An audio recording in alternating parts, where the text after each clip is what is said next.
basically in the lecture here I concentrated on the things that we can do to counter cancer.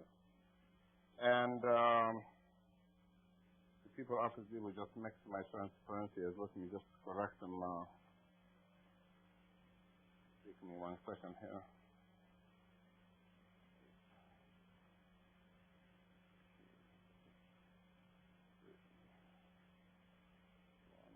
Two, three.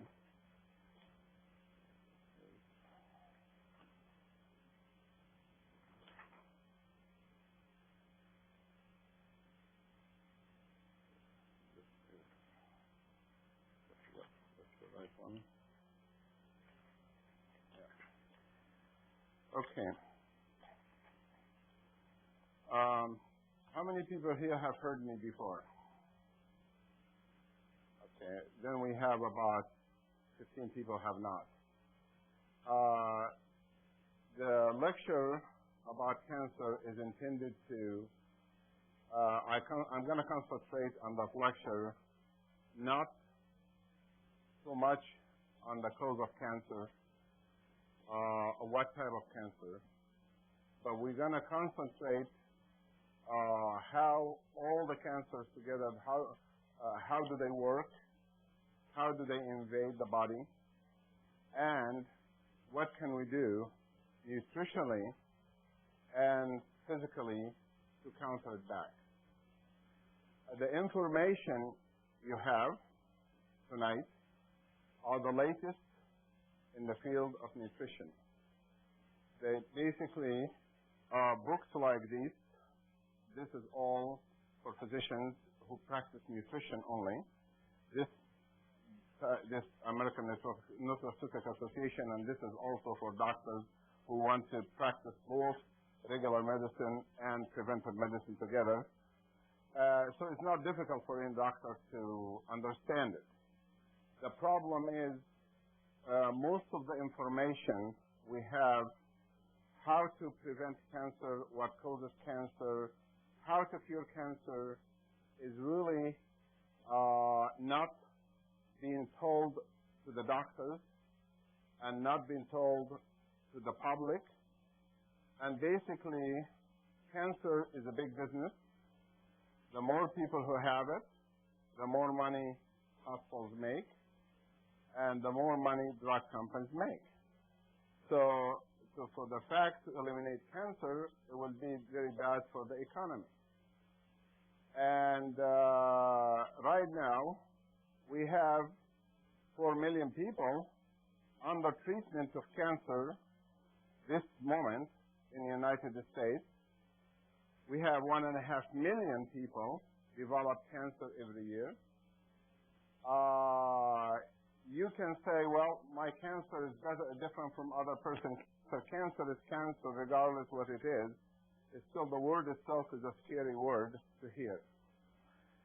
So I have spent about close to 9 hours review the literature about the latest in nutrition for the lecture tonight.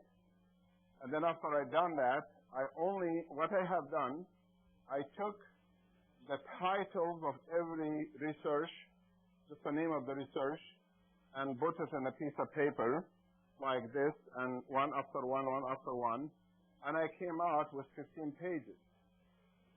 And I said, that's a lot of pages, you know, even this is just a title. So what happened here, I'm going to have to turn my phone off. Otherwise, I think it might be a patient. So I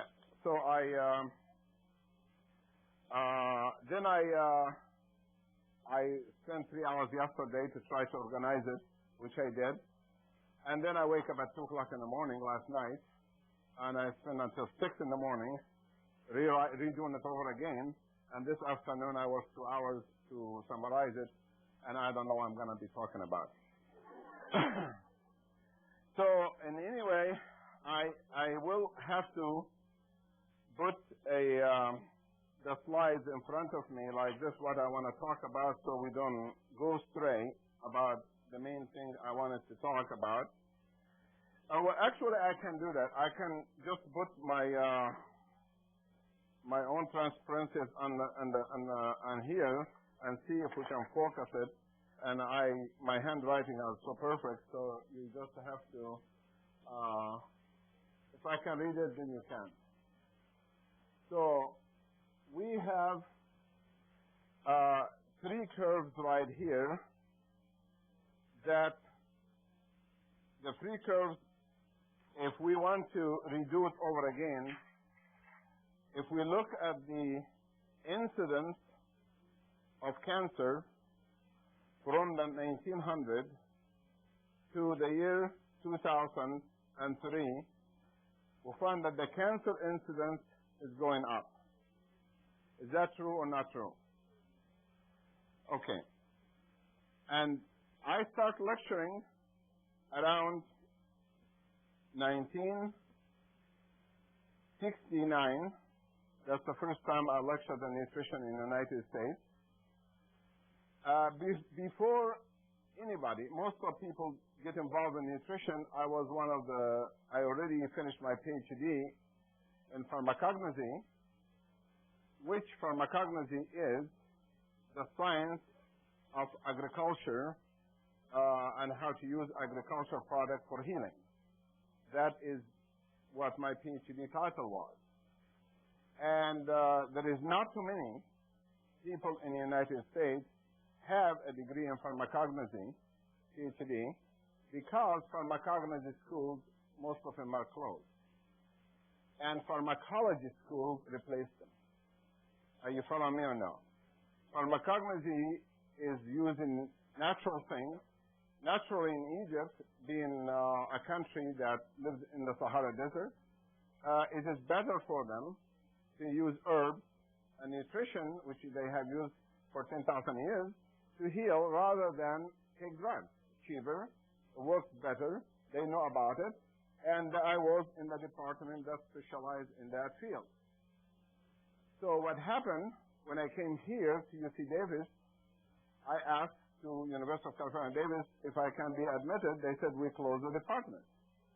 So I went to UCLA. They said, we don't have that department.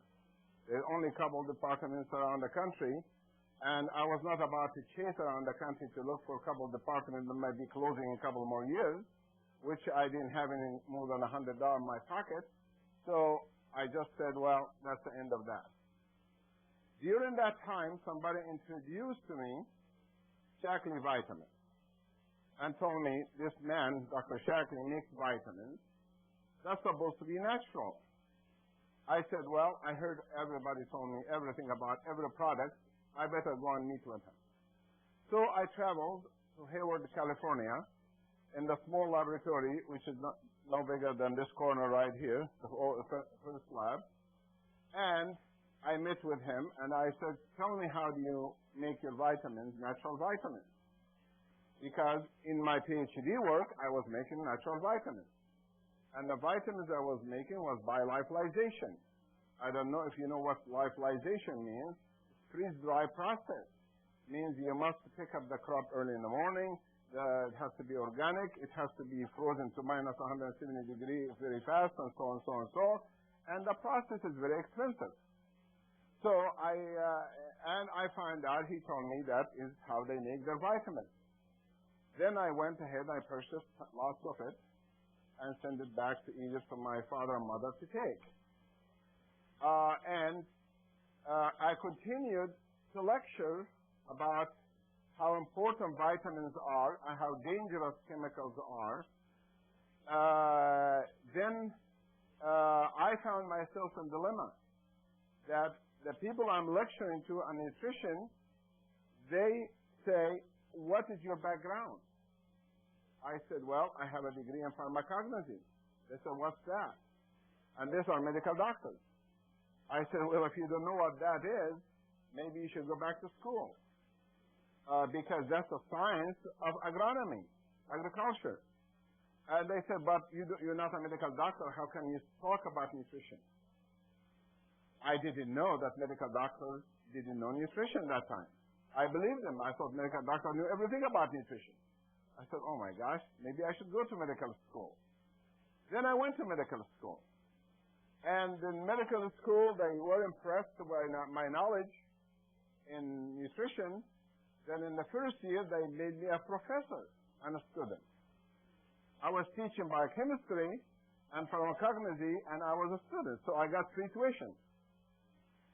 After 4 years, I came back to continue to lecture, and in Salt Lake City, Utah, I was lecturing, and grew lots of people about nutrition, and one guy didn't like what I say about nutrition, about chemicals, how dangerous chemicals are, how dangerous hormones are in milk, and all of this. He didn't like what I'm saying.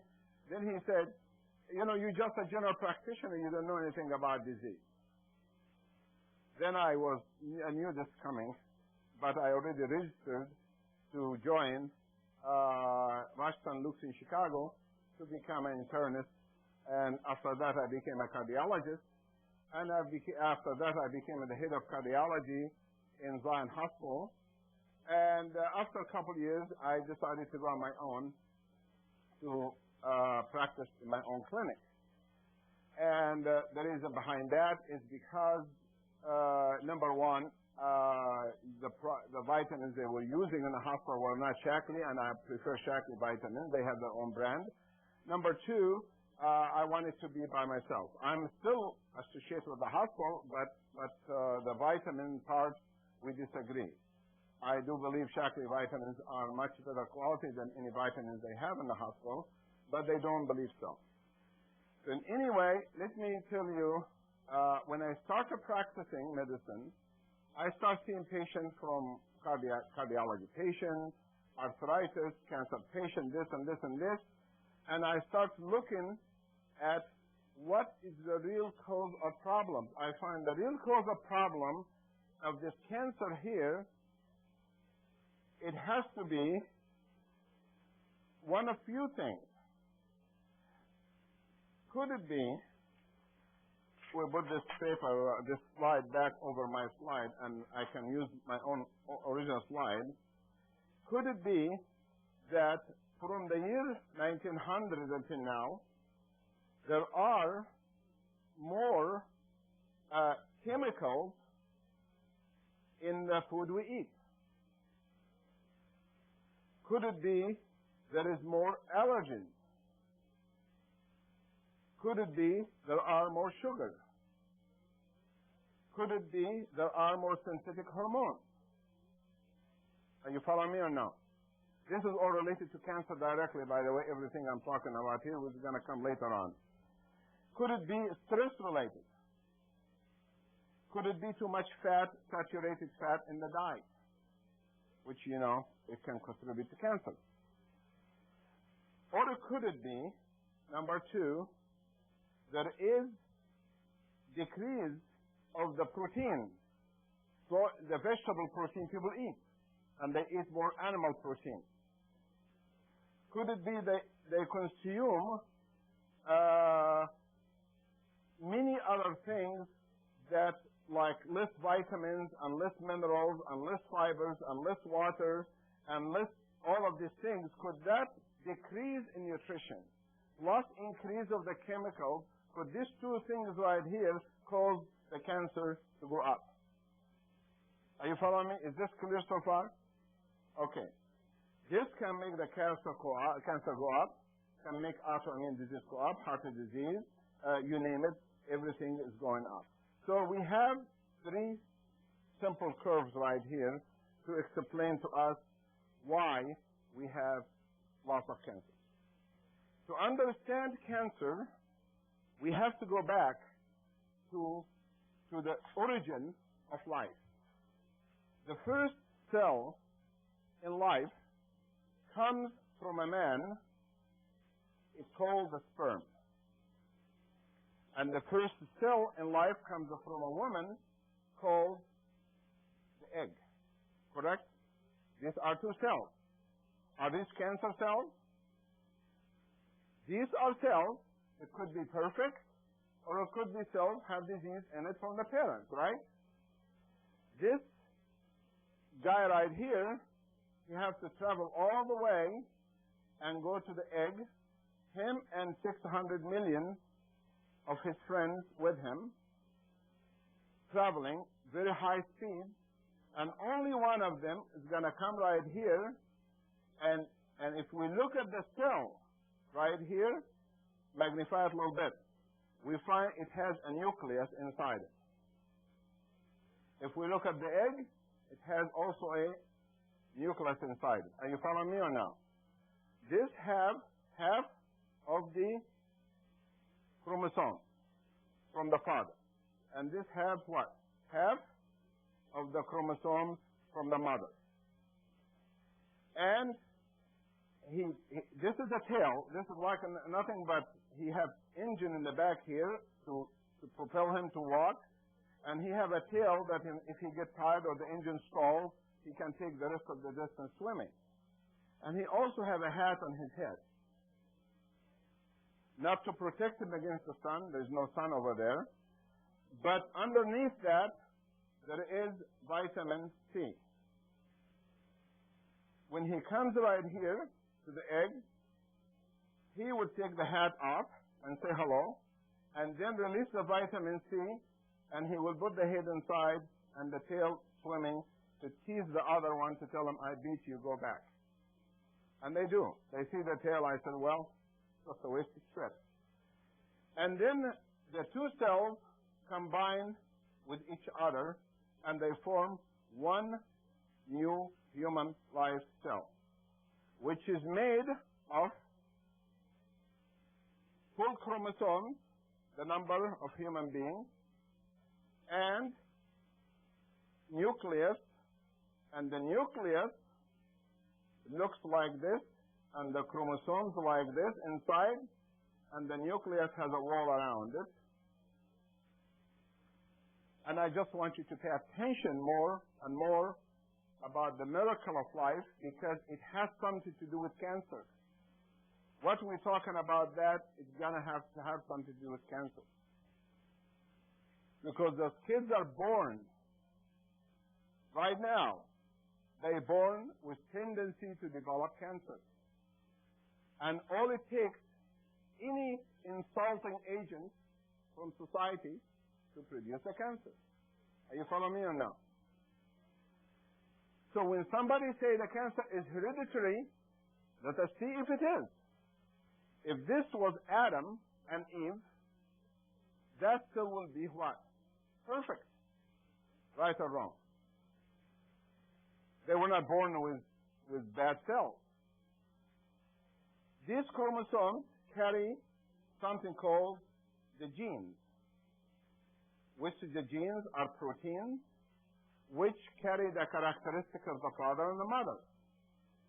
For the hair, the skin, how tall you're going to be, how this, everything about your life comes in a package right here. And around them, surround them, we found, which I was one of the first one in the world, 1963, to discover that there is a bioflavonoid inside here called quercetin. And there are other bioflavonoids inside, but the main one was quercetin, and that was the title of my PhD. And the professors those days say it was there by mistake. It serves no purpose. But my professor did not say that. The head of the university, the head of the Department of Pharmacology, and he also was the Dean of School of Pharmacy, and later on became the Dean of Cairo University, and later on become under Sadat, the Minister of Health. He was not ignorant man. He graduated 260 PhDs under his hand. So when he selected me as a little kid, 19 years old, and he says, you graduate, I like your grade, I want you to do this research on quercetin. I said, why? He said, because, he was so gentle, he said, because there's so many benefits from it, I don't even know where to start. But one day, human race is going to need that substance. And I don't want the pharmaceutical companies to get hold of it. And I want you to develop a species of buckwheat and eggplant and tomatoes and eucalyptus and pepper that have very high dosage of quercetin in it. Are you following me or not? So we did research, genetic research in the lab for 5 years, and 4 years actually, until I reach my species that I want produced for the world. That time the war broke between Egypt and Israel, and our building was hit by a missile from Israel. And I said to my dad, I said, what is going on in this world? Because as a scientist, all my work day and night was in my research. I don't read newspapers, I don't watch TV, I play soccer and just stay with my thing. I had no idea what's going on. When this happened, I know there was a war and they're talking about wars, and I had no idea which country was which country that time. All the scientists, we were 3,000 scientists in the center.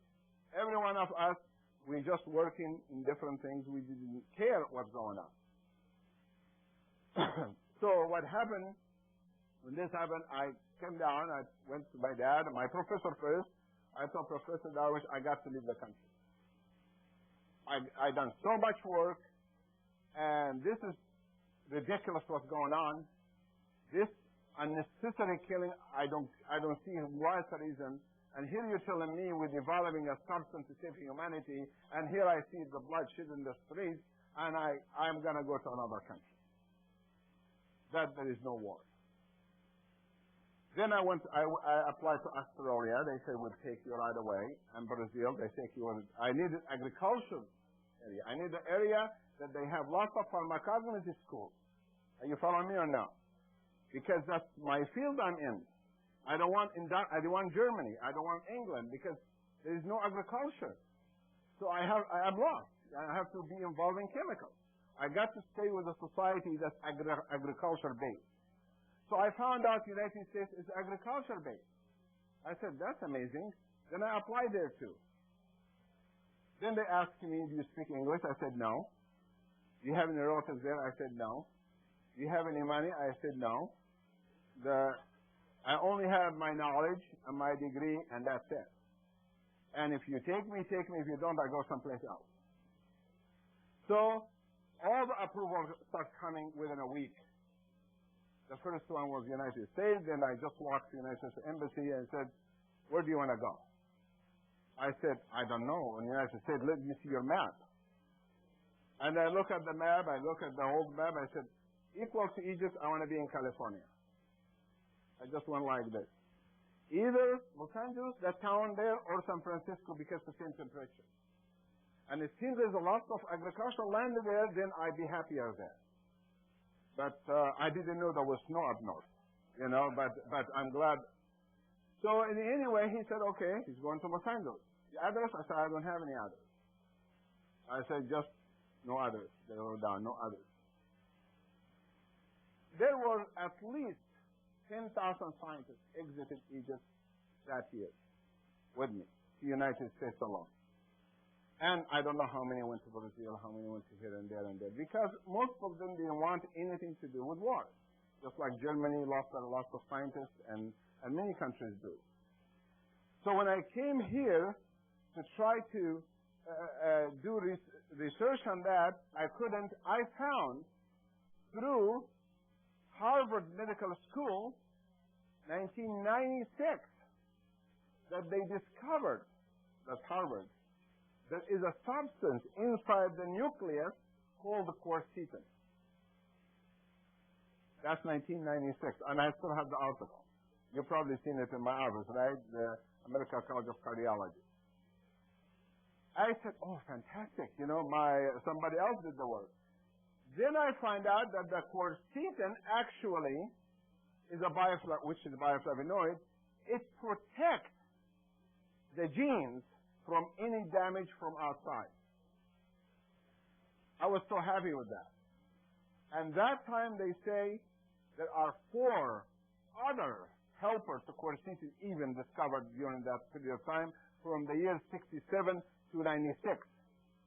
There's 4 more discovered. I said, that's fantastic. We have protection against disease.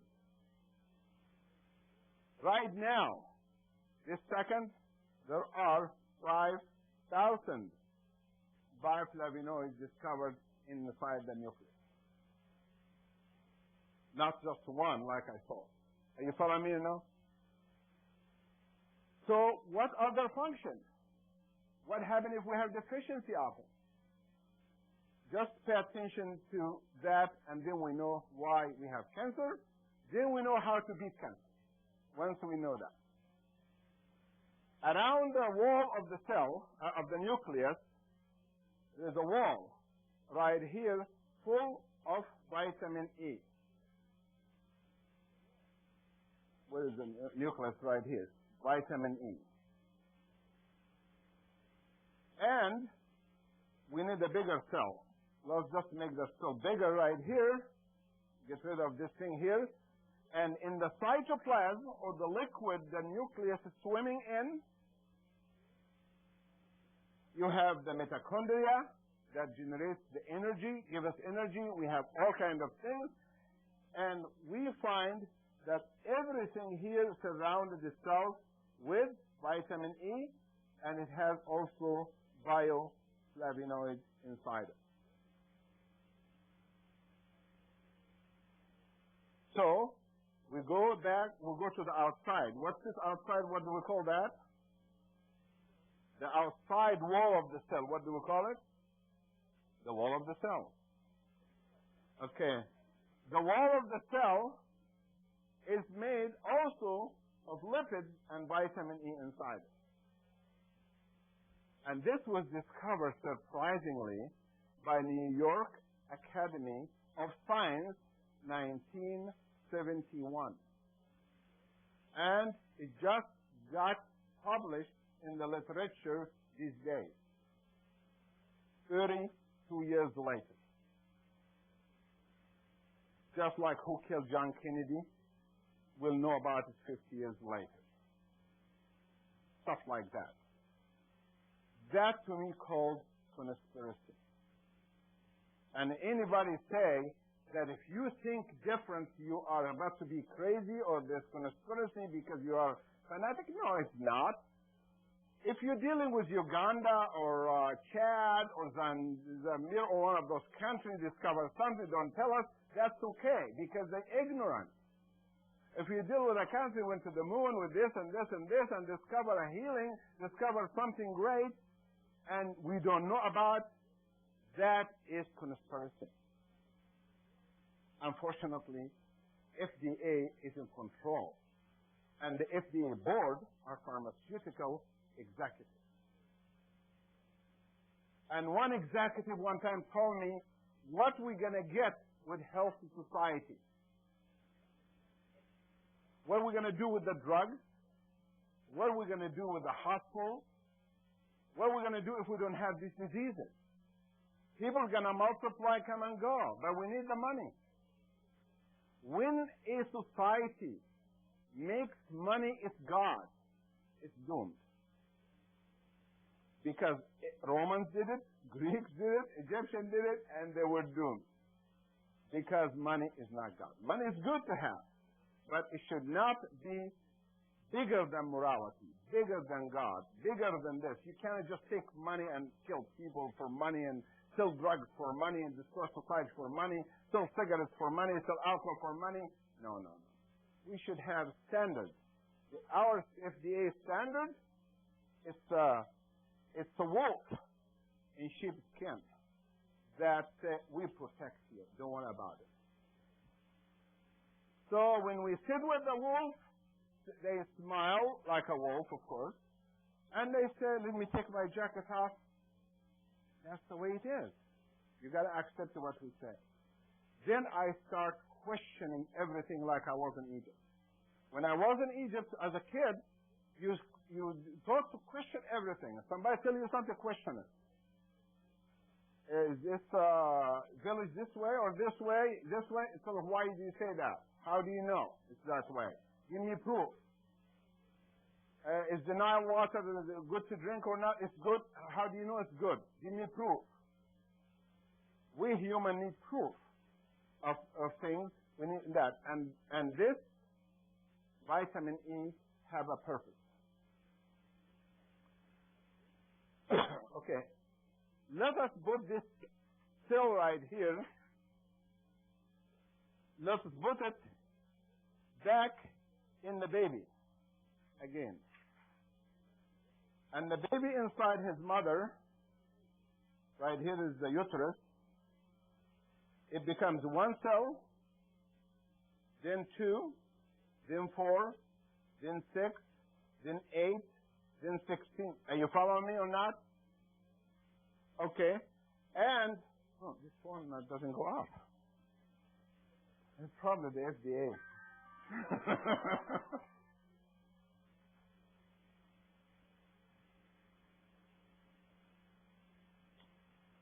Okay. This cells right here, find a piece of paper, they actually inside the mother like a sheet like this, like cells in a sheet. You can imagine cells in a sheet form like that. And each one has a nucleus in it.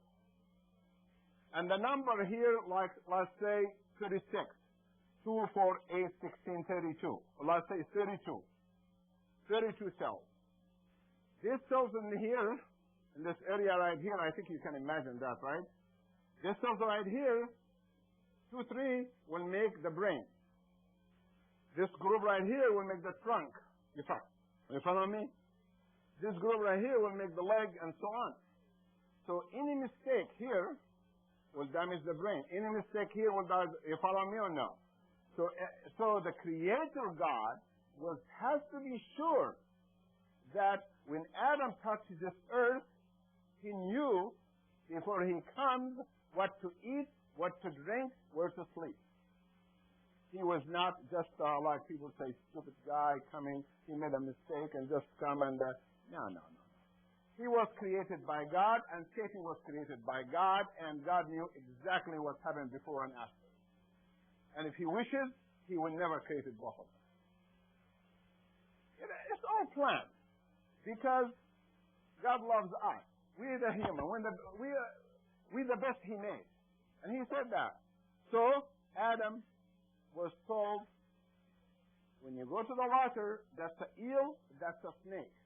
Before even he comes. When you go to a tree, that's an apple, and that is another fruit can kill you. Right or wrong?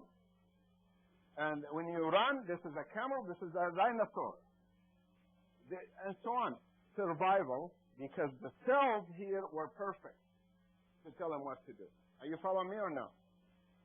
I want you to understand that science existed from the very beginning until today. Nothing was by guessing and by accident, unlike somebody saying Mother Nature did it. With Mother Nature? Where's that mother? I want to see what mother. It's called God, not Mother Nature did it. They called it fires in California. They said Mother Nature is beating us. Why don't you say, pray to God, please help us? Give a credit to the guy, to the person who created this wood for us, and he burned it. No, we such arrogant creatures. We unthankful and arrogant. That's what we are. So these cells right here, and these cells are important, and eventually that baby will fold itself into tubes.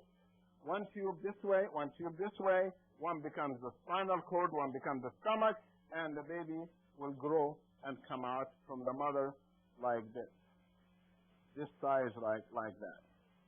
And the baby will grow older like here, like a man or a woman.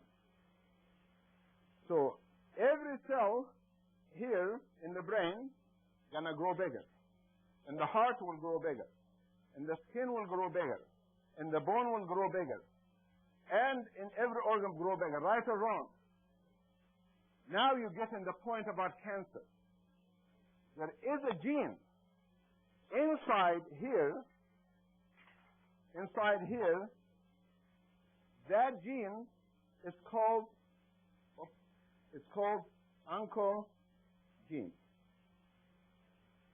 The oncogene is the gene that tells the cell to grow and multiply and grow and multiply and grow and multiply until you reach certain size stop.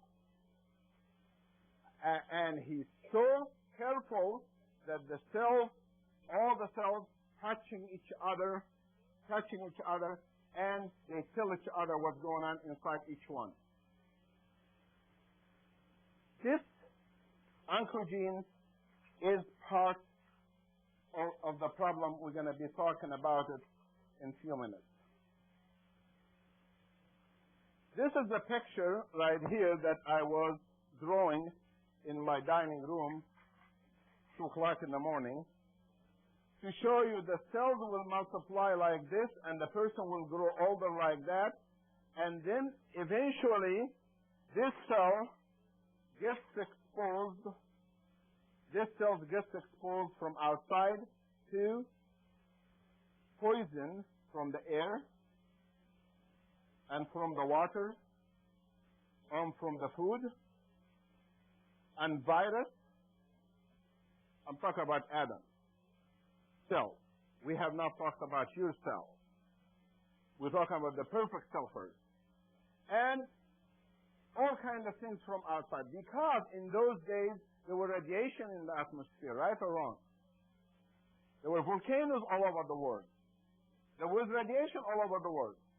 There was chemicals coming, poison chemicals, toxic gases, and all coming from volcanoes through the atmosphere. But we were prepared because the food was good, and the place we was fine, and the water was good, so we can fight back because we have enough vitamin E in the wall, enough vitamin E in the wall, enough vitamin E in the wall, and enough bioflavonoids in the nucleus. What do we call vitamin E? Anti-what? Antioxidant. What are these things called? Free radicals. So we are designed in a certain way that we have 4 lines of defense, our cell right here. The first line of defense are, number 1, are the cells in the blood. Those called the white blood cells. What do? They eat. Cancer cells, they eat anything they see. Number 2, we have another wall right here, second line of defense, called the what? Antioxidant, vitamin E. Number 3, we have around the nucleus a third line of defense. And number 4, in the cytoplasm itself, there is plenty of antioxidants in the cytoplasm, and I just wish I can find it right away without wasting that much time, and I will do that. This is what the cell looks like.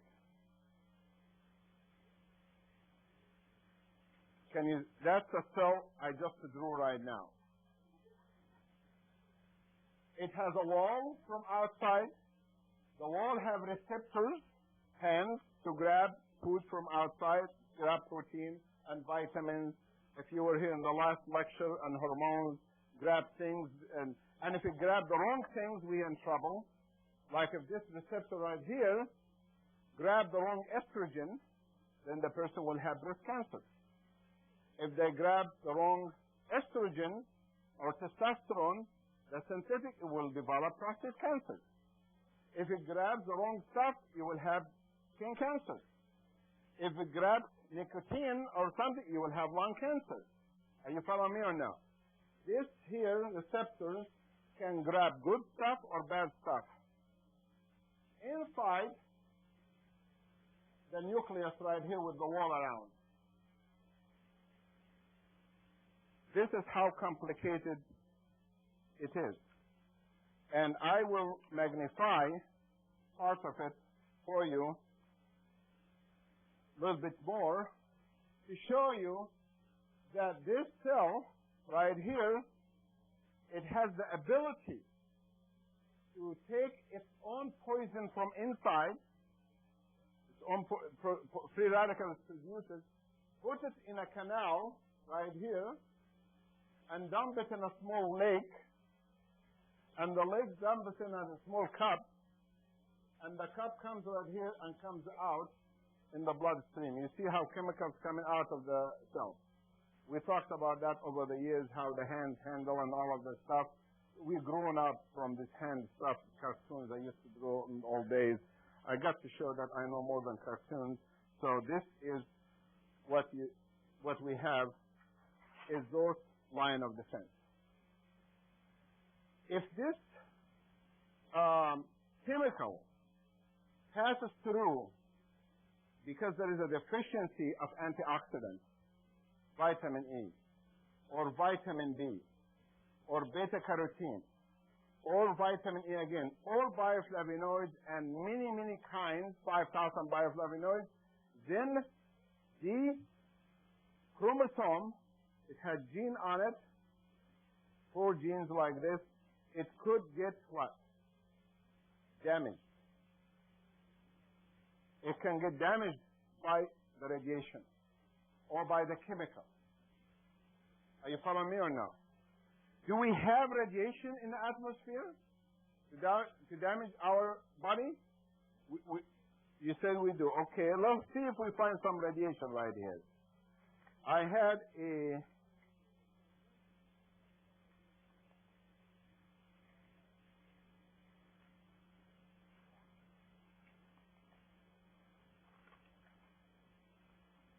I have some right here.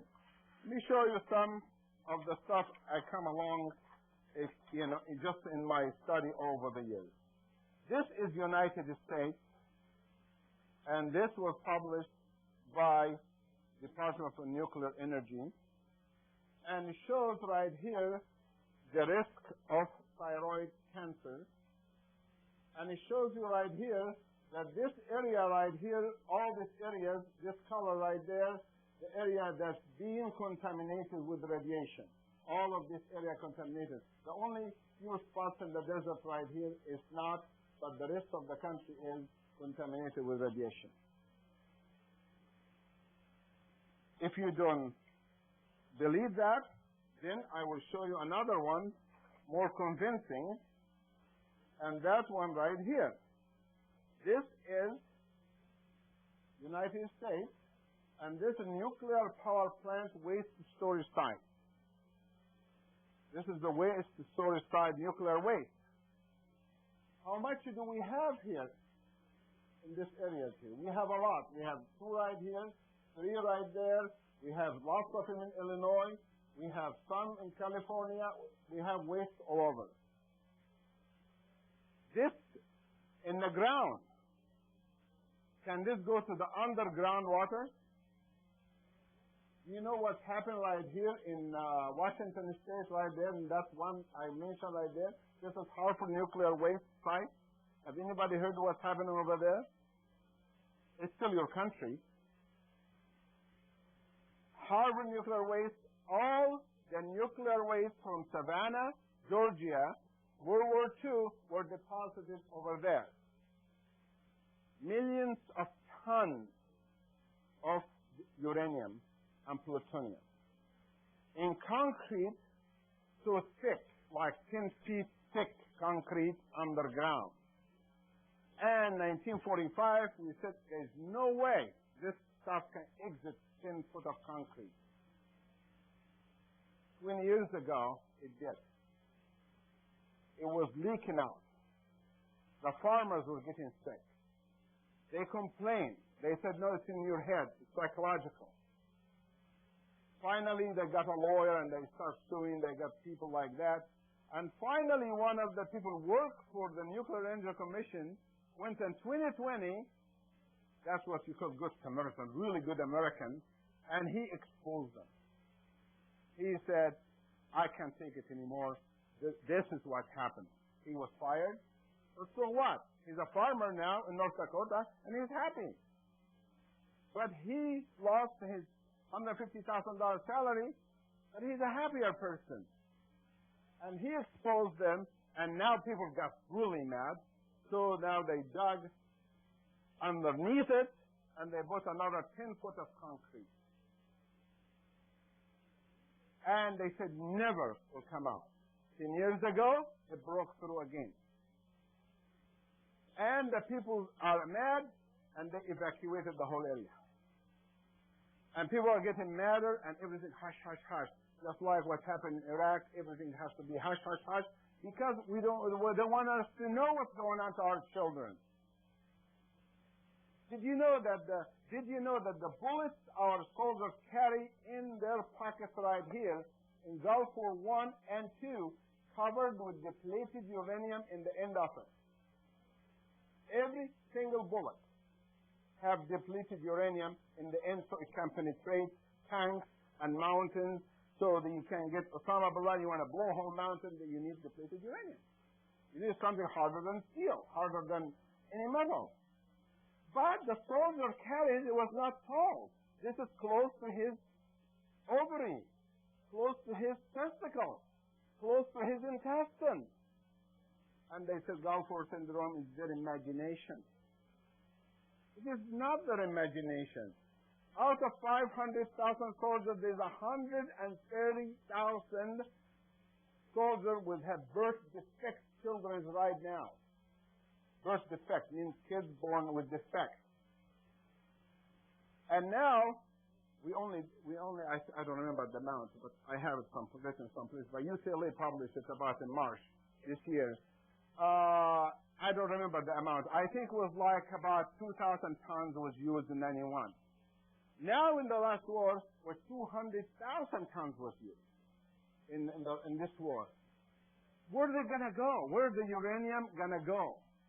If you hit all over the desert, where's it going to go? Are you following physics?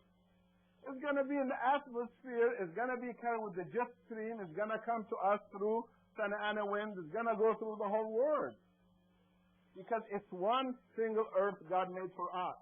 Same water, the same air, the same thing. What goes in one place comes to us. That's why we have something called love each other.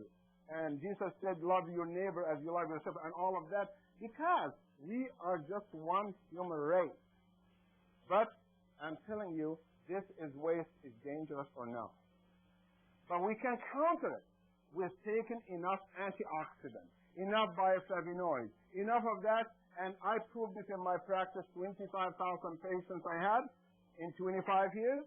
I had the lowest incidence of cancer, the biggest success rate of cure, without chemotherapy, without radiation, without all of this stuff, with very little intervention. So that is another one right here. This is another one to show you nuclear fallout from the experiment we did, China did, Russia did, France did, through the whole world, not the United States only. This is the fallout of radiation through the whole world right here. And little or no fallout is blue. And yellow is moderate. You know mathematics. Moderate is still a lot, isn't it? We are moderate. That is a lot of radiation. So can these things affect our air and create free radicals or no? You heard about free radicals? The lady answered, said we call those things oxidant free radicals. Here are examples of the free radicals you don't hear about. This is free radical right here, all this kind right here, different kinds. This is non-radical free radical. They still, like hydrogen peroxide is non-radical, but it's still going to give you cancer. And this here, and the antioxidant defense against those. This is how the body fights back.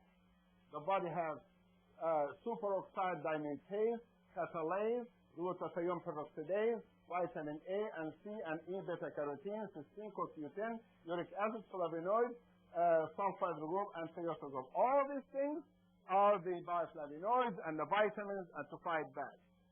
So we are not left in disaster because we had ignorant leaders and companies. We have some protection from God, we still have it. So we have hope.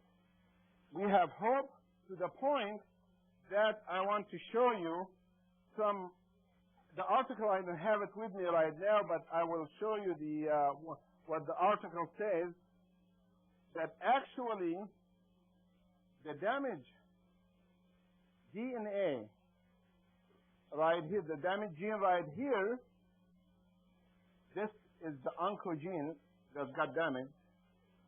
This is the cell that got damaged right here. This cell starts behaving strangely. That cell starts behaving strange. First of all, the first thing cancer cell will do, and let me find it, I think it's the last page of when I was preparing the lecture. Yep, it's right here. Let me get it out before I forget about it. How does cancer cell behave then? When the gene gets damaged, we start having more mutation. Do you need me to explain to you what the word mutation means? You know what it is, right? Mutation means the cell is no longer your cell. The cell is different.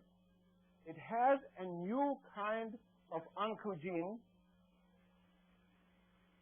that it tells the cells to multiply like a baby. The baby was multiplying, the head was growing, the skin was growing, the eye was growing, all of that. And when reached 16 or 17, stopped, right? Right or wrong? The brain stops, otherwise it looks big. You know, everything stops. But the funny thing is, if you cut a piece of the skin, your own skin, cut a piece, shaving, the oncogene starts multiplying and heals again, and it doesn't grow like a horn, and nicely again. Fantastic system, very good system working. You take a piece of the liver, have cancer, it grows another liver. You take a piece of the heart, it grows another heart. Take a piece of the brain, it grows another brain. And stop. Are you following the word stop? In the cancer gene, the oncogene, it does not stop. This oncogene, what it does, it sends a message to the cell wall right here, this hand.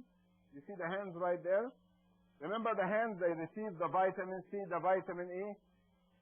First thing it tells it, kick the vitamin E out. Kick the antioxidants out. That's number one. Number two, I need a wall built around me of cholesterol. Build the wall of cholesterol so nothing can penetrate it. Number three, multiply. Tell the cell to multiply.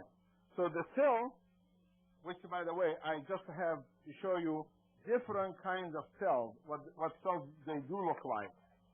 There are cells, they look like this in the lung. They do look like that. There are cells, they look like this in the skin, in the urethra, in the mouth. So they're all cells. Can you see the cells or no? Cells are cells. Cells, excuse me, cells must differentiate. A baby cell that we talked about, it must differentiate itself. It must start differentiating and saying, this is going to be an eye, this is going to be an ear, this is going to be a tongue, this is going to be that. Differentiation. Cancer cell does not differentiate. Cancer cells tell each other, no differentiation. We are cancer, we all look alike, we have the same relationship, we have the same characteristics, and we're going to stick that way. And that's what the gene looks like. That is the real picture of a gene. That's under a microscope, and that is the gene. ATCG. ATCG. ATCG. ATCG. Imagine we have only ATCG, that's adenine, thymine, cytosine, and guanine, 4 amino acids. The 4 combination will give you 300 trillion possibilities of products out of 4 you start with. Can you do that with a computer? Can out of 4, you come out with 300 trillion. There is 300 trillion products come out. We have to look at us human beings. We all have the same ATG reserve, but we're all different, right? This is a miracle that we really should appreciate in human value and human life, that we should never let that go. This chromosome, one from the mother, one from the father right here, they hugging each other, as you can see.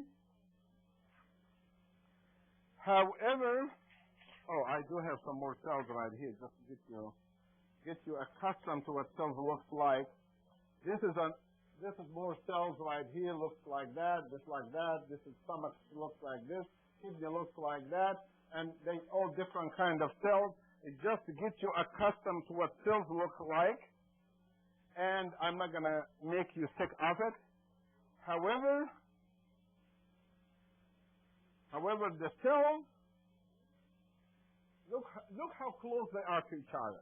These are the hands, by the way, they get nutrition with. You can see that in the top. But look how they're hugging each other here. You see the point of contact, 1, 2, 3, 4 right here? They have so many points of contact that every cell knows exactly what's going on in the other cell. Every cell knows exactly. If one cell gets sick, the other knows it, till the brain, till the heart, till the whole body, right away, and it tells you feel craving for salt, you keep craving for orange, you're craving for something. Even tells you what you should eat, because the cell needs it. You understand? That's how it works. See the point of contact? You see the hands of, just the zone, how they communicate? Here's what the cancer cell does. This cancer cell says, no more contact with anybody. All contact will be cut off. Because I don't know what you guys are. This cancer cell does not know this cell from this cell, from this cell, from that cell. And start multiplying. This cell starts becoming 2, 4, 6, 8. In the baby case, it was multiplying up to limit. This multiplied with no limit. Do you know, when you have a breast cancer, or prostate cancer, or liver cancer, or colon cancer, by the time the surgeon can see the cancer, there is 40 billion cells swimming in the body with cancer during that second. So when you do the staging means what he can see with his eye under the microscope. But you are cured. Some of you are cured. You had cancer of the colon and you got cured. What happened to the 40 billion cells? The vitamins, the nutrition, the phagocytosis, all the wonderful stuff you're doing took care of it. You follow me or not? We have a fantastic defense going all over the body to chase them and kill them and get rid of them. But it needs food. So this cell right here have a tricky way. If I find the piece of paper I lost, yeah, how cancer cells behave. That's the one right here. Because I wanted to really not to forget that, because this is probably one of the most important things you got to know about cancer. That the cancer loves mutation, multiplying. In the meantime, it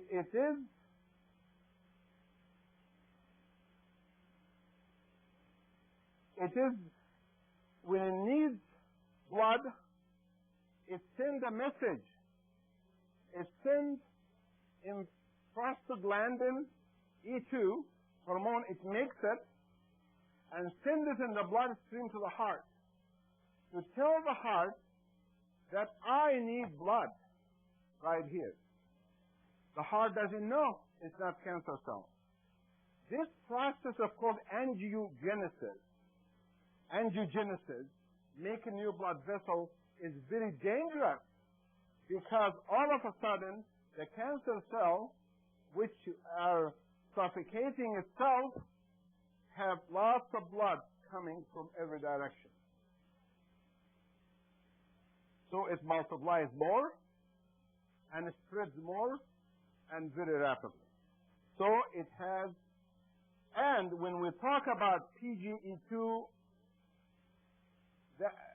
like inflammation, prostaglandin, you have to remember when we start talking about nutrients in a few minutes, we have nutrition, just like the arthritis complex that Jacqueline knew made from boswellic acid, that it blocks prostaglandin 2 with the oxokinetic and alpha-alpha together. They block it, and so it can be used against cancer cells, even though it was designed for arthritis. And number 4, it sends a message, the cancer cells, to all cancers in the body to tell them to stop growing. The big cancer, so the other cancer, I don't allow another cancer at the same time in the body. I take over. When I die, you take over. This is why many times when a patient has cancer and they have surgery and remove it, a new cancer develops. Because they both were there, but one inhibits the other. So those enemies communicate with each other. And we must be smarter than that. And listen to that. This cell right here, I think you know what you're looking at by now, right? Or we can get one that looks prettier. I don't have one that looks prettier.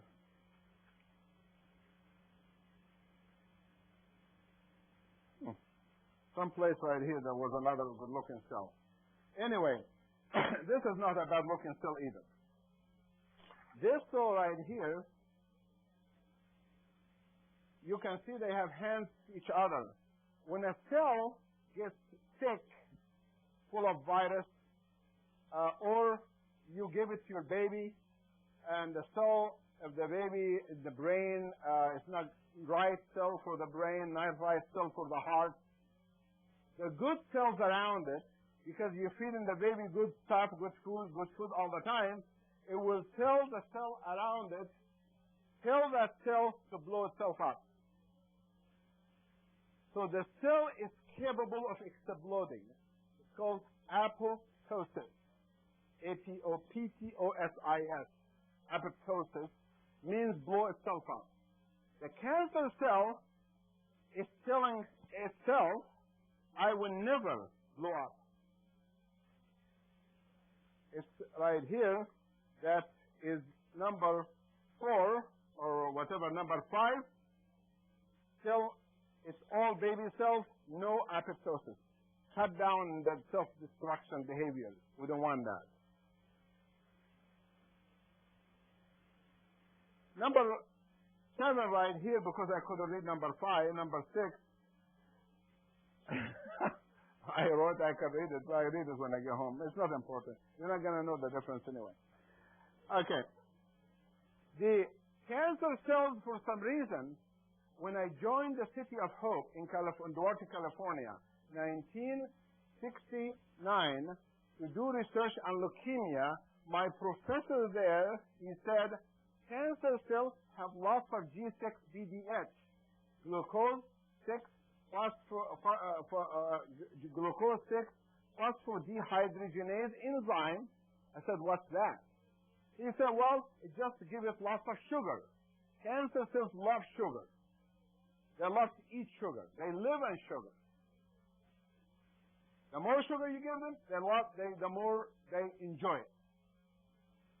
So, there is an enzyme digests sugar called G6-BDH, and the cancer cell tells baby, make more of the sugar enzyme. So because we have cheap energy. What's the cheapest source of energy in society? Alcohol, which is bad. The second worst is sugar. Too much sugar is bad, right or wrong? We need to have a fruit once in a while, dessert once in a while, but it cannot be a meal. We cannot just fill the stomach with a snack of sugar or fruit or fruit juices. Especially if you have cancer, you want to avoid sugar. You want to starve the cancer cell because you don't let it have sugar. Even if you're going to be a little bit hypoglycemic, don't let it have sugar. Have a starch, have bread, have something like that, but cut down the amount of sugar you consume because they need that. And the next two things right here, there is a substance called thymidine to make cancer cells, thymidine, thymidine. It makes cancer cells multiply, grow bigger faster, and the cancer cells accumulate that nutrients. That's a nutrients in the body to itself, so it multiplies faster. And the last one, it makes an enzyme called urokinase. That enzyme is specialized of going between the cell. If this is a cancer cell right here, it will dissolve this hand and this hand and this hand around it. No communication with neighbors. It's called urokinase. So once it cuts the hand, it can spread between them and go to the next organ. Are you following me or no? So we have an idea about how does cancer spread, and we took care of that already in this page. And let's see where I was before. Okay, I already talked about how environment destroys the DNA. I already spoke about that. You see that part. I think we covered it already. And now we have to talk about what can we do to fight back. What can we do to fight back? Number one, hormones. Natural estrogen,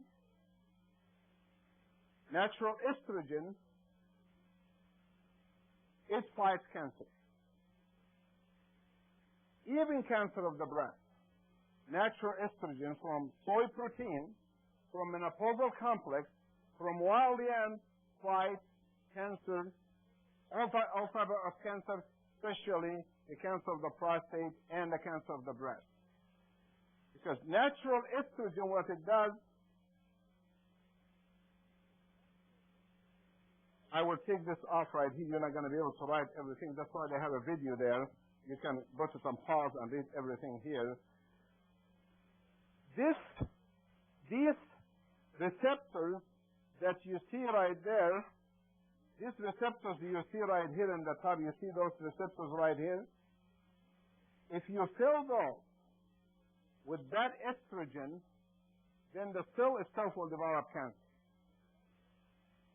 What natural estrogen do, it goes inside, kicks the bad estrogen out, and puts the good estrogen in place of it. It kicks the bad testosterone out, puts the good one in place of it, the natural one. So that's how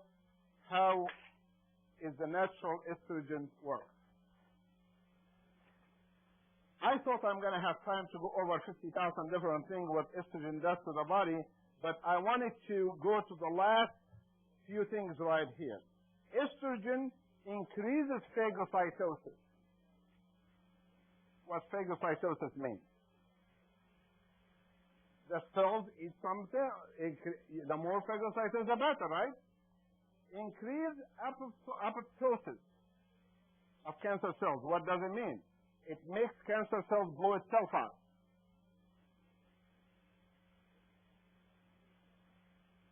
Okay. It decreases angiogenesis. It shocks to the blood supply and cancer cells. The natural estrogen does that. And the last of all, I want you to remember that there is an enzyme called aromatase. And that enzyme will come when we talk about progesterone. Aromatase enzyme is a cancer enzyme, makes the cancer spread, every single cancer. Multiple myeloma, skin cancer, melanoma, they all use aromatase to spread. And we're not going to tell men to take estrogen. So we have progesterone. Progesterone, it prevents cancer by inhibiting aromatase enzyme. In England, they had women with breast cancer. And they divide them to two groups. Some group, they rub progesterone on the breast like I'm doing to most of my patients. And the other group, they didn't give him anything. The group, they rubbed the progesterone on the cancer. In 6 months, 99% of the cancer is no longer there inside the breast. And the other group died. Only in England you can have research like that. They're protected by the Queen. They can do anything. So, progesterone increases the natural killer cell. Progesterone changes the bad estrogen, E4 and E16. Did you attend my hormone lecture? Do you remember E4 and E16, the bad estrogen? You don't remember that? Okay. Then you take some ginkgo and acuity and look at the video and see it again. Because the estrogen, we talked about it, there are two kinds of estrogen. Estrogen number 2, E2OH, which is perfect to the body. Just perfect estrogen. Men have it, women have it. And as long as you have E2OH estrogen in the prostate as a man, you are safe from cancer of the prostate. If you have it E2OH in the breast, you are safe from cancer of the breast all your life. Once E2 converts to E4 or 16, remember that, and you don't remember that, immediately becomes carcinogen. Did you remember that? You remember that when we mentioned the vegetable right here? When I talked about the cruciferous vegetables in that lecture, and I said, if you eat cruciferous vegetables and soy protein and indole 3-carbamol, which you get also from cabbages and things like that, it will promote T2 over T4 or 16. Is that clear or not clear? I can't explain chemistry easier than that. Because I said it last time, and I'm doing it again right now. I'm doing it because the ignorant physicians and hospitals telling people soy protein is bad for you. How dare you can say that when there is, I have in front of me 33 papers to prove the opposite. But I'm going to hit them where it hurts. That estrogen cells can be used to fight cancer. If it is what? The natural. And I do have a patient, 2 patients, with breast cancer. While they have the breast cancer, we give them the E2. And the doctor said, oh my gosh, how can you do that? I said, well, I know what I'm doing. If they develop cancer, we'll find out. Neither patient have any cancer, or osteoporosis, or have chemotherapy, or tamoxifen, and that's about 15 years ago. You understand? We have science, and we can follow the science. This stuff right here was not published in the National Enquirer. This was published in scientific magazines. Hundreds and thousands of them. You look on the internet these days, you find tons of information about nutrition against cancer. I don't have to tell you right here in this lecture. Vitamin E and C and curcumin and green tea catechins and lycopene, flavonoids, what do? Reduce the oxidation of 2. Sometimes you have nitroestrogen, and when you get exposed to free radical, it can be converted to 4-estrogen. Are you following me or no? And if you have vegetables in your diet and vitamin E, it's not going to happen. Because the first line of defense will prevent that from happening. Folic acid and B complex and TMG is support the methylation of catechol estrogen. We use that in our practice with B12 to remove homocysteine from the cell. Cancer cells have lots of homocysteine around it. So we use B12 and TMG to remove that. Fiber, flaxseed, soy, what do they do here? Increase circulating concentration of sex hormone binding globulin. What that means, sex hormone binding globulin. If you just happen to be a super sexy person and you have so much hormone growing because you eating so much hormone in the meat and the milk and all, you hormonize yourself day and night and all of the stuff, there are food can go around and take the extra sex hormone and remove it, wash it out of the system. You follow me or no? That is how beautiful the human body is. Turmeric with the curcumin and glucose and other nutrients can do that. Fibers also can do that. So we have proofs right here that the diet or the vegetables can affect our future, and the progesterone, it have all of these things in front of you. It's in the video. If you get the video, you're going to see it. Because I can't go over things. When I was coming to you today, I had it in my mind as follows. Gosh, I got breast cancer to spend 1 hour on. I got prostate to spend 1 hour on. I got lungs to spend 1 hour on. I got intestines to spend 1 hour on. What am I going to do? So I decided to go to the basic cause of cancer, the basic treatment of all cancer. Then if we have time next year, we can have a lecture on prostate, a lecture on the breast in detail. Are you following me or not? We can, because I don't get paid coming here, and I enjoy coming here, as long as it's not in the winter. And then, yeah, I don't want to go to, Chicago on that highway to Kenosha where you don't know where you're going in the winter. So this is testosterone, believe it or not. Even testosterone, the enemy of humanity that the doctors hate it. Look what testosterone does. Increase circulation, increase muscle, increase energy, decrease weight, increase oxygenation, increase sugar in the cell means you give you more energy, increase immune system. And also, I have a note right here. It says, be careful with alcohol. It converts alcohol. Alcohol you drink, the little drink you drink, you had.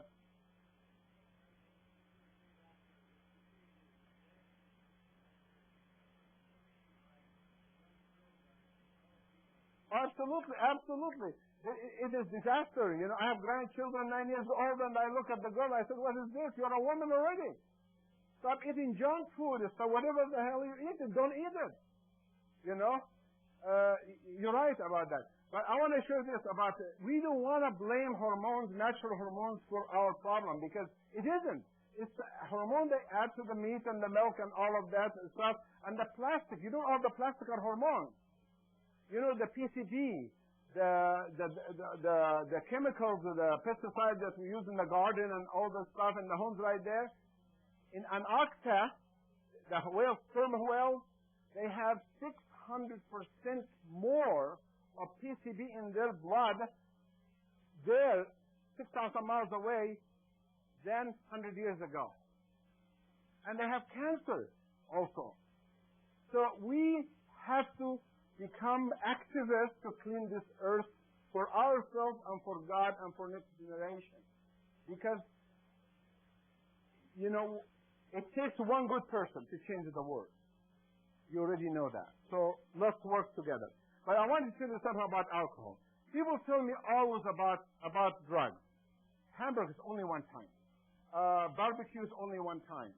Alcohol is only one time. Cocaine is only one time. Cigarettes is only one time. Come on. We have plenty of garbage around the house, around the air, around this, and you have to believe in synergism. You know what synergism means? One thing causes one harm, one thing causes harm. When you add them, cause 10. How do you know? The next cigarette, the next drink, the next that is the one that's going to start cascade of problems inside the body. Right? So let us get rid of it and live pure life. Believe me, if you associate with yourself with somebody here who lives good life, visit with them. Live with them for a day or two and see how they live. They're not miserable people. They are happy people, healthy people. They smile, they laugh, and they pray, and they have good time. We're not weird, you know. Like when people come to me and says, "Where's the Coke? Where's the Pepsi? Where's the alcohol? Where's the this? Where's this?" I don't have any of that. Well, I have a garden. I have flowers. I have this. I got tomatoes. I got eggplants. I got this for you. Oh, I don't eat that stuff. Well, just taste it with garlic, and you like it. So, alcohol converts testosterone to DHT, which causes cancer of the prostate and hair loss. I want you to know that. And there is another hormone, DHEA. We don't have time for now for DHEA, but DHEA, it does lots of things. We're going to ignore all of the good stuff it does. It does help the short memory, help sleep, get rid of depression. It's better than Paxil and Prozac and all of the stuff. Let's talk about anti-cancer right here in that area right here. What does it do? Inhibits G6-PDH. Inhibits insulin growth. I take that back. Increases insulin growth factors. What's that I'm talking about? IGF. IGF is the growth hormone they take in Beverly Hills. $5,000 a shot. And that, so they get young. So they can have more cocaine, and then they get young, and they die young. But we poor people will find DHA to be implanted. We can get it cheap, and works just as good or better than the one they get for $5,000. Because with $10 a month, you can have plenty of DHEA. It also increases the monocytes, the phagocytosis now, by 35%. Increases the B cells by 62%. Increases the T cells by 40%. Increases interleukin-2. There is a treatment for cancer is not being used. Injection of interleukin-2 once a month. Injection of gamma interferon 6 days a week. Nobody's using it in just all cancers, by the way. Nobody's ever doing that now. It's available and it's natural. Interleukin-2 increases that, but it's available by injection also. Increases killer cells, increases interferon. That is the hormone DHEA. Now we're going to go, well, I'm sorry, I'm not going to finish an hour and a half. You're going to put your test to 2 hours then. Because our friend soy protein is coming. We can leave that out. Soy protein. Soy protein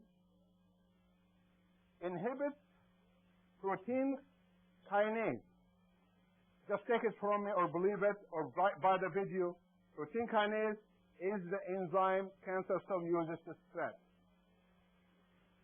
Decrease cancer adhesion. Cancer cells love to travel in groups.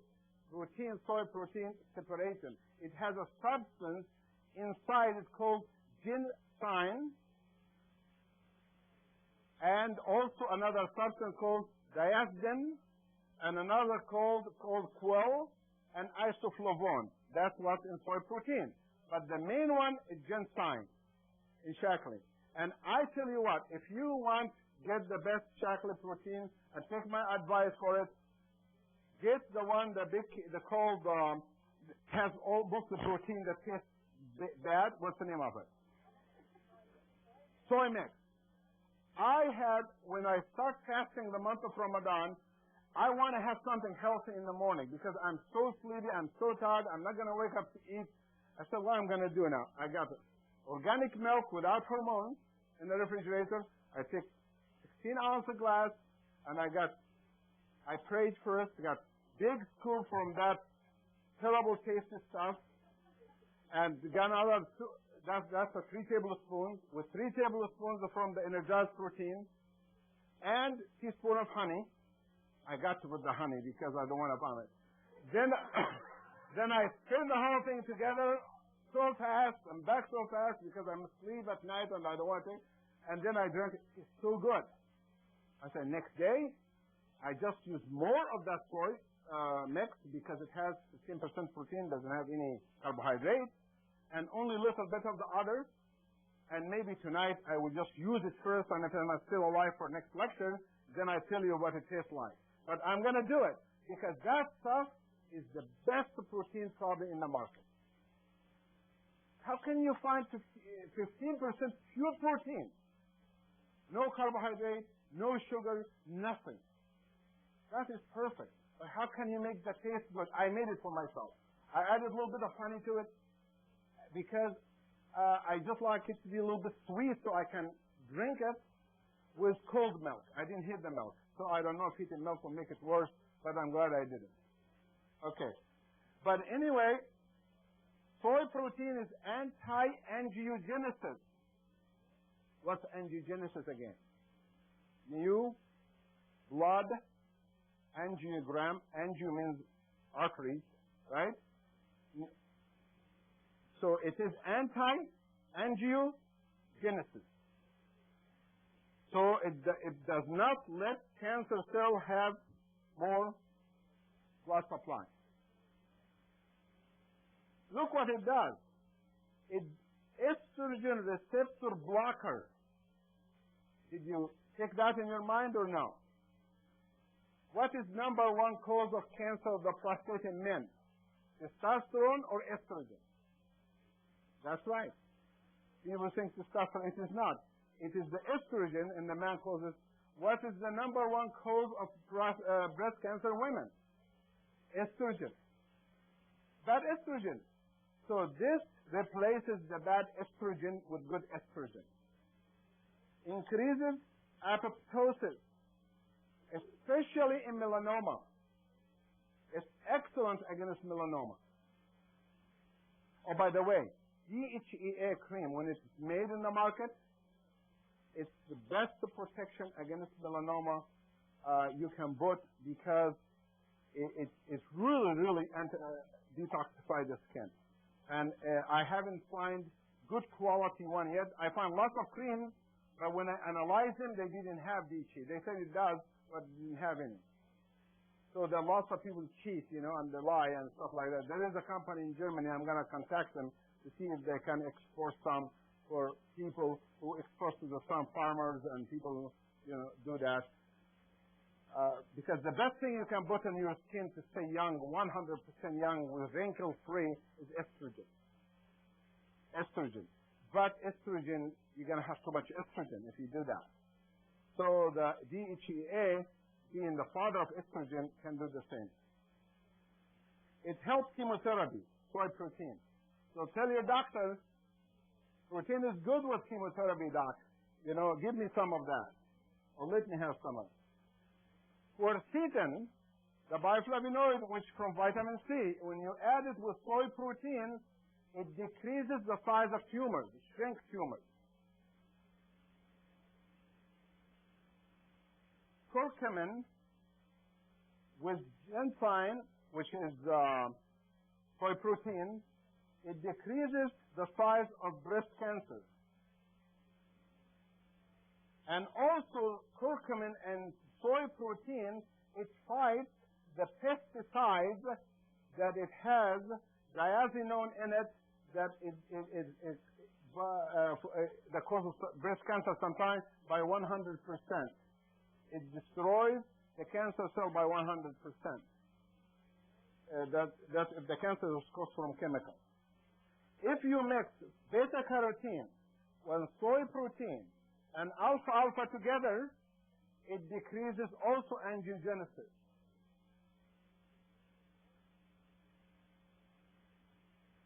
Adding soy protein in Petri dish to tumors, cancer cell itself, in a Petri dish, cancer cells blow itself up.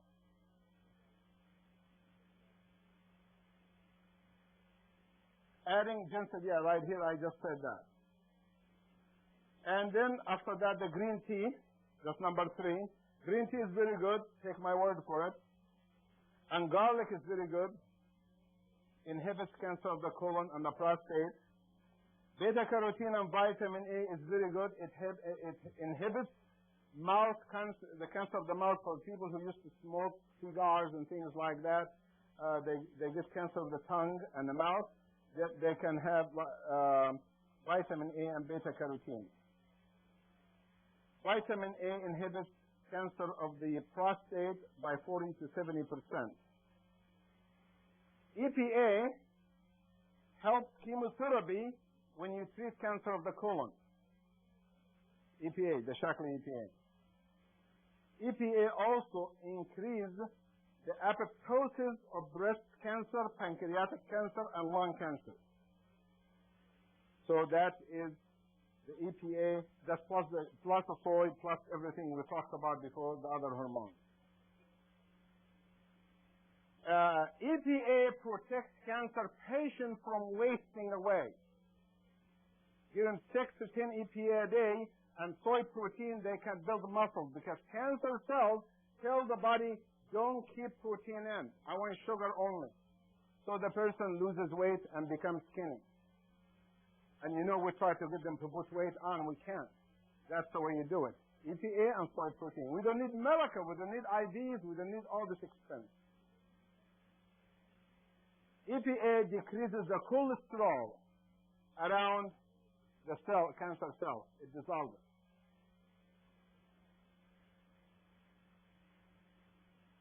CLA. You haven't heard of that before yet. CLA, a new supplement called conjugated linoleic acid, which you find it in whole milk. By the way, this is not the time to talk about that. Whole milk will make you lose weight and lower your cholesterol. Skim milk will raise your cholesterol. This is the newest research because, tell that to the farmers, because we found a new substance and also can be diagnosed by X-ray and CAT scans and things like that. And the best diagnosis for cancer is by biopsy. Now, if you want to get fancy about cancer and immune system, we can. But you have to be ready to pay thousands of dollars because I don't do that. We can measure CD4 and CD8 and see how good your immune system is. We can measure the immune globulin, how much you have in your system, and those are tests very expensive and unnecessary because it changes from day to day. But we can measure that if somebody wants it. And the last thing I want to say now is, to find, oh, here's the beautiful cell, right here. We find it finally. Okay, yeah. The last thing I want to say, that cancer cell can be attacked 4 different ways.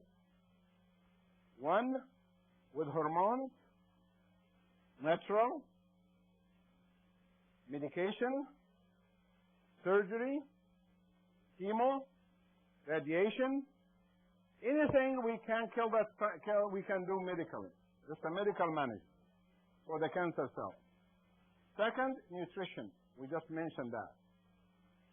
All of the stuff I mentioned. Third, don't ignore third.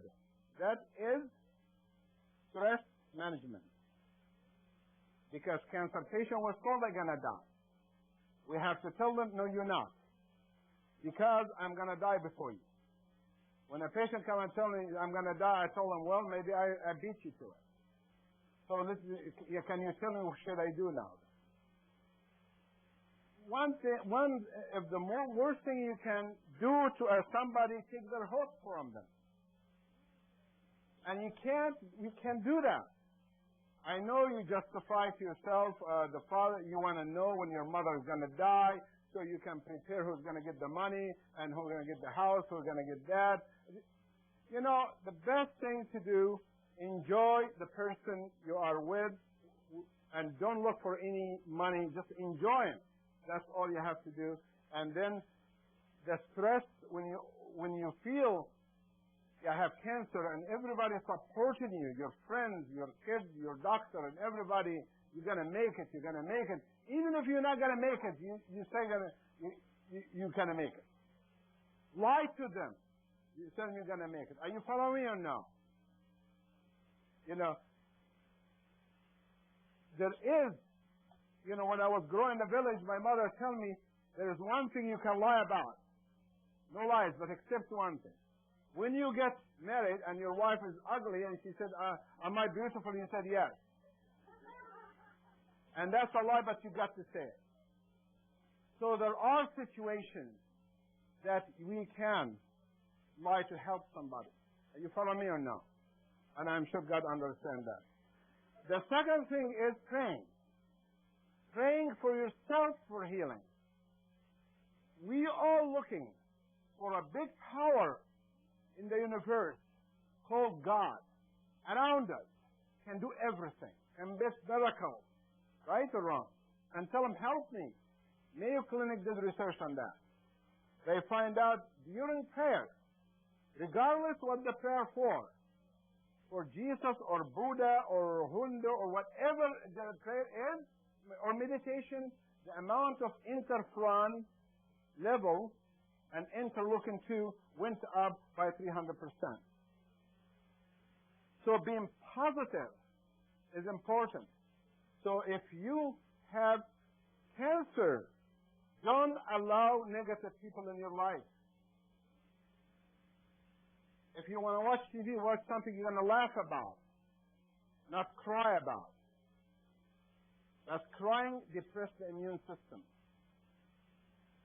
You feel good after you cry, but you feel bad later on. But laughing is better for the immune system than crying. The exercise is a good way to get the immune system active, more blood. So we need exercise, less stress, and praying. The last one is detoxification. Clean your air at home with air salts. Clean your water. Eat your better. And then if you feel you have chemicals in your body, we can remove it in our clinic by chelation, or remove the lead, mercury, arsenic, all that stuff, heavy metals. We can detoxify it like once a month. Only need once a month to do that. This is it about the lecture on cancer, and it's almost 2 hours. And I'm going to give you my phone number. It's 847-295-0634. That's my home number. And my office is 847-356-9009.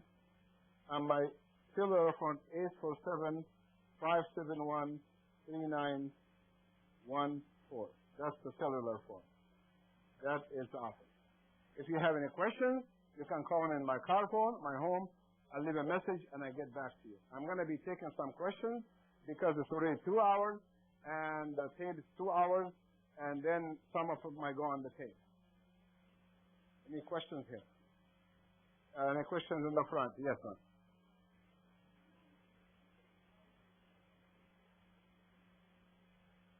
You're not going to hear too much of that because I said it. If I spoke about pancreatic cancer alone, I have a pancreatic cancer patient right now living for 6 years with metastasis to the lung and the breast. And she's still alive. No chemo, no radiation, nothing. And from the very beginning, this has been my patient until today, and we took care. Me and University of Wisconsin-Madison, we work together. I give her the immune globulins. I give her that, and they take care of her. In the beginning, they were a little bit leery with me about this junk I'm giving, all that. Now they're telling her, better go and see him, better go and see him. So I think just like any cancer, it's going to apply. The principle applies to every cancer. Okay? Yes, ma'am.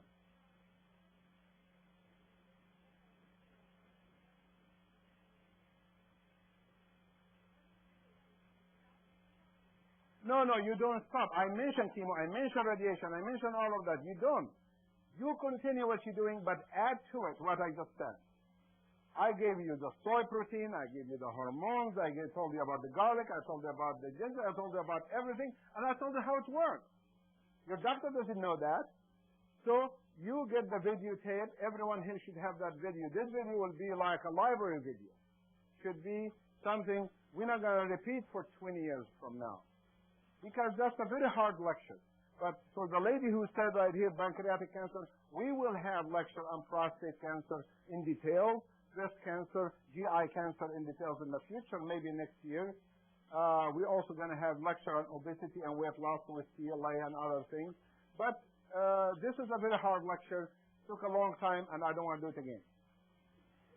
Okay.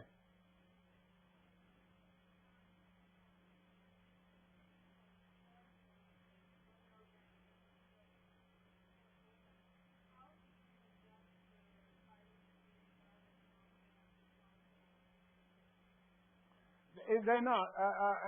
The myth people think that vitamin E thins the blood, and alpha thickens the blood. Vitamin E thins the blood in 1 in a million. 1 in a million. Are you following me? If Coumadin does million, this is 1. That's all it is. It's a scary tactic. It doesn't do any harm whatsoever. They didn't have to. They just have to listen to the tape and then, or listen to you. Yes, ma'am.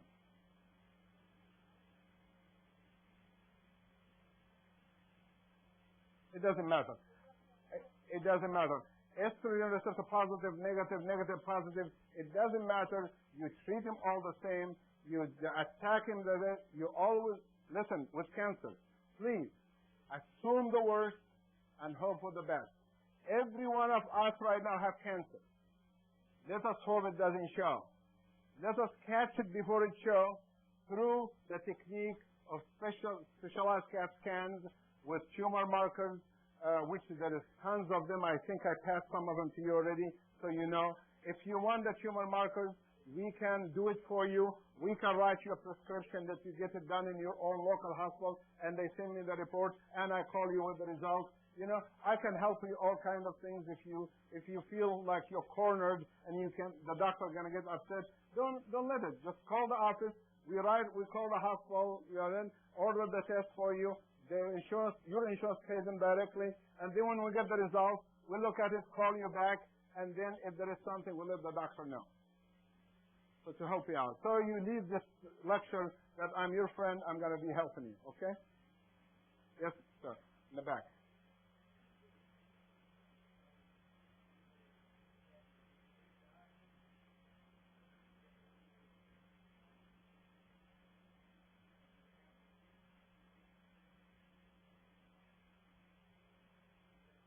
That's true.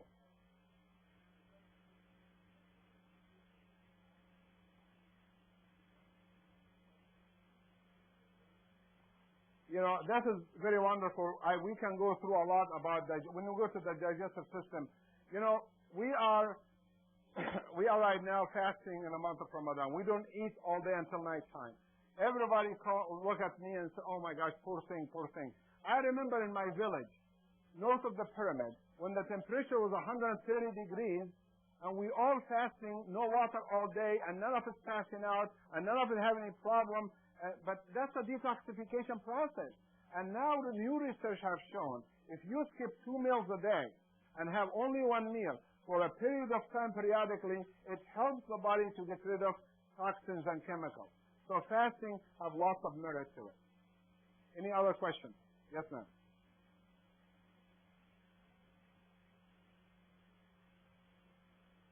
It depends. If somebody has cancer, how much vitamin C? There's a sheet. Maybe next lecture we will pass it out. The ratio. Vitamin C is not the only one. You can see here, vitamin C, it took a back door to the soy protein when we talked tonight. Vitamin C can be up to 6,000. Linus Pauling study, they did up to 30,000 milligrams. But I would say 6,000 to 10,000 is fine. It depends on cancer. Cancer of bladder, I have a patient at 12,000 milligrams for cancer of the bladder, and the cancer disappeared after 6 months. The liver needs a little vitamin C because you need lots of other vitamins. Thank you very much, and you have a good night.